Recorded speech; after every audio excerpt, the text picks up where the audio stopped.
이재명 대표가 또 발언 때문에 문제가 되고 있는 게 하나가 더 있죠.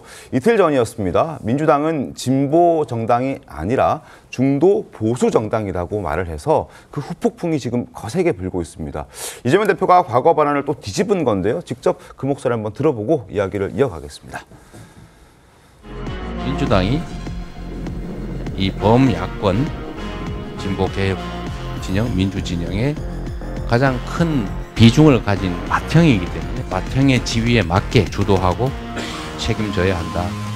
민주당은 그런 서민들을 위해서 분배에 집중하는 그런 정당이 아니에요. 근데 그렇게 오해되고 있는 거죠. 우리가 진보적 대중정당으로 가야 되는 거 아니냐. 네, 예. 요새 그런 얘기 많이 해요. 민주당은 원래 성장을 중시하는 중도 보수 정당입니다. 오히려 국민의힘이 극우 보수 또는 거의 범죄 정당이 돼가고 있어서 제자리를 찾기를 바랍니다. 중도 보수 정당이라고 말을 해놓고 또 정체성을 또 흔드는 그런 목소리들이 나오니까 여기저기서 비판의 목소리들이 나오고 있는데 저희가 준비한 화면 한 개 보도록 하겠습니다. 자, 중도 보수라고 하더니 결국 이런 주장을 과거에 했었죠. 윤석열 대통령 1차 탄핵 소추안 때 넣었던 내용입니다. 북한과 중국, 러시아를 적대시하고 일본 중심의 기이한 외교 정책을 고수했다라고 얘기를 하면서 비판의 대상이 됐었고 결국 2차 탄핵안에는 저 내용이 빠지긴 했었습니다. 어찌됐든 지금 중도 보수라고 말하기에는 그동안 민주당과 이재명 대표가 보여줬던 모습이 그렇지 못한 게 너무나 많았기 때문에 그리고 그 얘기를 전혀 협의 없이 본인이 갑자기 얘기를 꺼내 들었기 때문에 당 내에서도 굉장히 비판의 목소리가 많이 나오고 있는 그런 상황이지 않습니까? 네. 자, 이걸 저희가 얘기를 좀 해볼 텐데요. 어떻습니까? 조윤선 변호사님, 저렇게 말해도 국민들이 납득할 수 있을까요? 어떻습니까? 최근에 이재명 대표가 여러 정책적인 측면에서 네. 투세 폐지라든가 가상화폐 그 과세 유예라든가 그다음에 상속세 관련돼서 본인의 쟁점을 불짚힌 걸 살펴보게 되면 이재명 대표는 그동안 과거 진보, 포퓰리스트 이런 식의 그런 프레임에 갇혀 있지 않았죠. 사실상 실용주의적인 측면을 굉장히 강조해온 모습을 보여줬고 저는 그 연장선이라는 생각이 듭니다. 중도 보수라는 것이 우리가 중도 보수만을 위해서 그러한 정책을 내세우겠다는 것이 아니라 진보의 가치를 그대로 유지하면서 저희가 민주당이 강령을 바꾼 건 아니지 않습니까? 진보적인 가치를 그대로 유지하면서 중도 보수까지 외연을 확장하겠다라는 저는 취지로 이해를 하는 것이 온당치 않나라는 생각이 들고요. 그리고 지금 현재 국민의힘으로 대표되는 보수 진영이 너무나 우경화되고 극우적인 모습을 보인다는 그런 비판도 여러 가지 나오기 때문에 그런 측면에서 그런 중도층, 중도 보수에 있는 분들의 마음을 민주당이 함께 헤아려서 정책화할 수 있다라는 저는 그런 취지로 충분히 이해할 수 있는 발언이 아닌가 하는 생각이 듭니다. 네, 조 변호사님은 지금 이해를 하시고 계지만 당내에서는 지금 반발이 계속 나오고 있는 것 같습니다. 당내 이제 입장부터 네. 한번 먼저 좀 소개를 드리고 마저 좀 여쭐 텐데요. 이 민주당 강령엔 이런 내용 나옵니다. 서민과 중산층을 대변한다 이렇게 나오는 건데요. 5.18 민주화운동과 촛불 시민혁명의 민주주의 정신을 계승하고 서민과 중산층을 대변한다. 이게 민주당의 강령, 그러니까 민주당의 정체성을 드러내는 강령의 문구인 겁니다. 여기에 대해서 비명계가 그러니까 이 강령도 흔들려는 것이다. 이재명 대표 발언에 반발하고 나서는 분위기인데요. 김부겸 전 총리 민주당 정체성을 혼자서 규정하는 것은 월권이다. 김경수 전 지사 한 번의 선언으로 당의 정체성까지 바꿀 수는 없다. 박지원 전 비대위원장 이재명 대표가 임명했던 사람이죠. 영입했던 인사인데 4년짜리 대표의 정체성을 바꿀 권한은 없다. 아주 강도 높은 성토들이 이어지고 있습니다. 민주당 의원들 단체 대화방에서도요. 갑론을박이 벌어졌다고 하는데요. 저희 취재에 따르면 김원희, 오기형, 최기상 이런 민주당 초재선 의원들이 우리가 지향하는 가치를 중도보수라는 말로 설명을 과연 할 수가 있느냐. 합리적 진보개혁에 더 가까운 것이 민주당 아니냐. 또 중도보수가 뭔지 자체에 대해서 논의가 좀 필요하다. 이렇게 강한 메시지들이 나왔다고 합니다.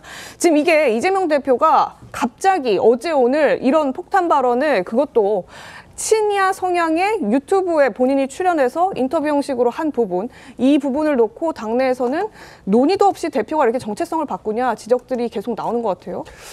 저는 그 보수정당의 일원으로서 상당히 억울합니다. 제가 한평생 중도 보수를 자처하고 살았는데 네. 그냥 하루아침에 중도 보수의 가치를 도둑맞은 느낌이에요. 이재명 대표가 얘기하는 중도 보수의 가치는 우리 국민의힘이 추구하는 가치에 부합하는데 본인이 생각하는 중도 보수가 무엇인지 일단 설명을 해야 될 필요가 있다고 생각하고요. 민주당은 1955년에 만들어진 당시에 신익희 조봉환 박사가 만든 민주당을 지금 70년째 이어온 정통 민주정당이라고 얘기하고 있어요. 그런데 지금 박지원 전 비대위원장이 얘기하는 것처럼 임기 4년도 안 되는 이재명 대표가 민주당을 보수 중도 정당으로 만들어 갈 수 있는 건가, 이런 부분과 그리고 지난 총선에서는 진보 진영의 맏형으로서 역할을 하겠다라고 했어요. 불과 1년도 지나지 않아서 대선을 앞두고는 중도 보수 정당이 돼야 한다라고 얘기를 하고 있습니다. 이거 선거에서 이기기 위해선 무조건 중도 진영으로 가야 된다라고 생각하기 때문에 이재명 대표가 무리하게 뭐 정치적 수사를 하고 있는 것이 아닌가라는 생각을 저뿐만 아니라 이 민주당을 지지하는 분들도 이런 생각하고 있지 않을까 생각합니다. 알겠습니다. 제가 좀 이 부분을 말씀을 좀 드리고 싶은 게, 제가 민주당 당원을 한 20년 하고 있잖아요. 네. 민주당을 선택한 이유들이 있어요. 저는 민주당 선택을 비즈니스로 하지 않았어요. 그러니까 뭐 민주당을 선택했기 때문에 어떤 이익을 볼 수 있다거나 어떤 자리를 가질 수 있다거나 뭐 어떤 권력을 가질 수 있다거나 이렇게 해서 선택한 게 아닙니다. 다시 말해서 많은 사람들이 자기 삶의 어떤 상징이에요. 당을 선택한다는 건. 그건 지향성이고 정체성이고 방향성인 거거든요. 그렇기 때문에 우리가 지금 현재 하고 있는 역할이 진정한 진보 정당의 역할을 못하고 있고 겨우 중도 보수 정도의 위치, 그 정도의 역할뿐이 못하고 있다.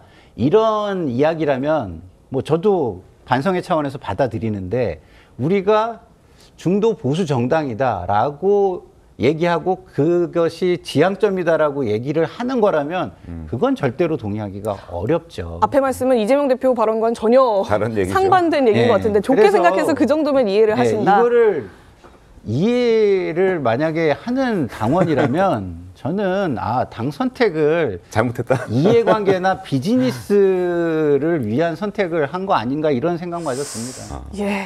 20년째 당원으로 활동하고 있는 김상일 평론가의 말씀이었습니다. 그거 중도 보수 때문에 당원이 된 건 아니다. 그리고 그걸 그렇죠. 지향하는 건 그것뿐이 받아들일 수 없다. 못하는 거를 우리가 거죠? 좀 안타까워하고 현실이 그렇다는 것이지. 예? 좀 현실적으로 뭐 우리 정관계 대변인께서 뭐 얘기하셨지만 뭐 그럼 민주당이 진보정당 역할을 하고 있다고 생각하실까요? 그러지는 못한 게 사실일 거예요. 알겠습니다. 민주당도 뭐 사실은 진보라기보다는 거의 뭐 보수에 가깝게 지금 현 위치가 그것뿐이 안 된다, 이렇게 비판하고 싶을 거예요. 저는 그렇게 생각합니다. 또 이 발언이 또 어떻게 또 바뀔지 저희도 좀 지켜봐야 될 부분이라 생각이 들고요. 그리고 이뿐만이 아니라 반도체법 주 52시간 예외 조항 관련해서도 이재명 대표는 오락가락하는 모습을 보여주고 있습니다. 그동안 몇 번이나 바뀌었는지 저희가 보여드리도록 하겠습니다. 대통령실이 주 52시간을 탄력적으로 운영해야 된다라고 밝혔습니다. 우리 민주당은 결코 그런 제도 개혁에 협조하지 않을 것입니다. 특정 중요 산업의 특정 연구 개발 분야 중에서도 고소득의 전문가, 그들이 동의할 경우에만 예외로 좀 몰아서 일할 수 있게 해주자. 52시간 되는 예외 필요 없다. 왜냐하면 그 필요가 없어요. 기존의 예외 제도를 쉽게 빨리 인정해 줄 수 있게만 해달라. 이게 일종의 깃발이 됐어요. 제가 우클릭하는 증거로 진보의 가치를 버린 걸로.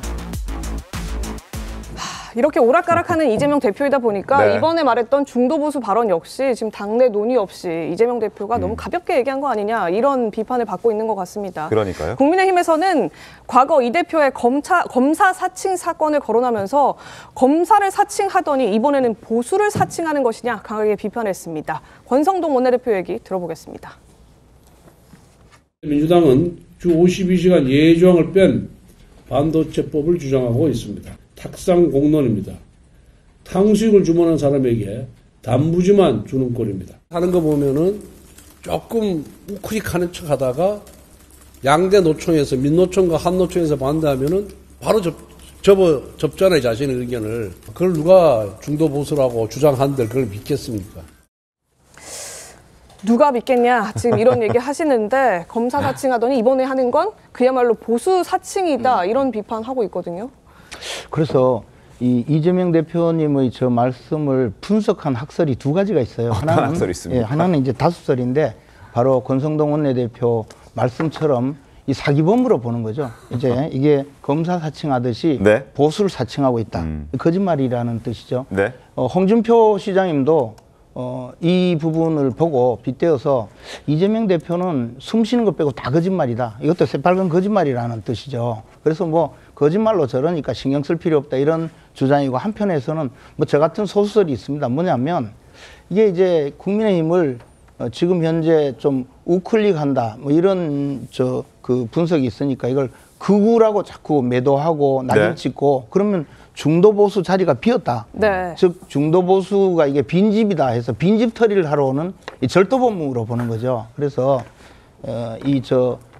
우리가 중도 보수다고 주장하면 혹시나 또 표에 도움이 될까? 뭐 표만 되면 검은 고양이든 흰 고양이든 쥐만 잡으면 된다는 그런 말씀하신 실용주의로 본다면 그 논리가 성립될 수 있지만 그러나 중도 보수에 멀쩡하게 또 주인이 있지 않습니까? 네. 그러니까 이제 성공할 수는 없는 절도 미수가 아닌가 이렇게 생각하는. 알겠습니다. 물론 뭐 이제 비유적인 표현으로 이제 뭐 절도 미수다, 네, 범인이다 사기범. 이런 표현 네. 해주신 것 네. 같은데 그야말로 이제 중도 보수 정당임을 입증하려면 그에 걸맞는 뭔가 내용적인 측면이 더 중요하다 이런 취지로 말씀 주신 것 좀 전에 같습니다. 뭐 주인이다, 뭐 이게 절도다 이런 표현은 국민들한테는 저는 좀 적절한 건 아닌 것 같아요. 비유를 하는 과정에서 아니 이제 그런데 그런 얘기를 아니 했죠. 그거 마찬가지예요. 주체가 그러면 국민의힘을 범죄 그러니까 집단이라고 선택하는 주체가 범죄 국민이지 정당이라고 했는데 그 물건은 정당의 아니니까. 대표가 범죄로서 지금 중범죄로서 재판을 몇 개를 받고 있습니까? 그리고 지금도 대법원에서 형이 선고되지 않는다. 그러니 안심하라라고 하면서 대선에 출마하겠다는 그 당이 범죄 정당이지 어떻게 국민의힘을 그러니까 범죄 정당이라고 범죄 합니까? 정당이냐 아니냐 이런 그런 말씀을 식으로 드린 게 이야기하는 것이 아니라 더 나쁜 거예요. 국민의 중도의 그 마음을 사기 위한 노력을 해야 되는 거지 정치인이나 정치권은 거기가 뭐 우리가 주인이다. 뭐 그거를 뭐 훔쳐간다 이런 식으로 물건처럼 이야기하는 게 적절치 않다는 말씀을 드린 겁니다. 알겠습니다. 지금 재판을 받고 있는 이재명 대표와 관련된 얘기를 하다가 좀 과열된 측면이 있는데 그 부분은 이제 예를 들기 위해서 여러 가지 범죄 혐의들을 언급했다는 부분도 시청하시는 분들께서도 참고해 주셨으면 좋겠습니다.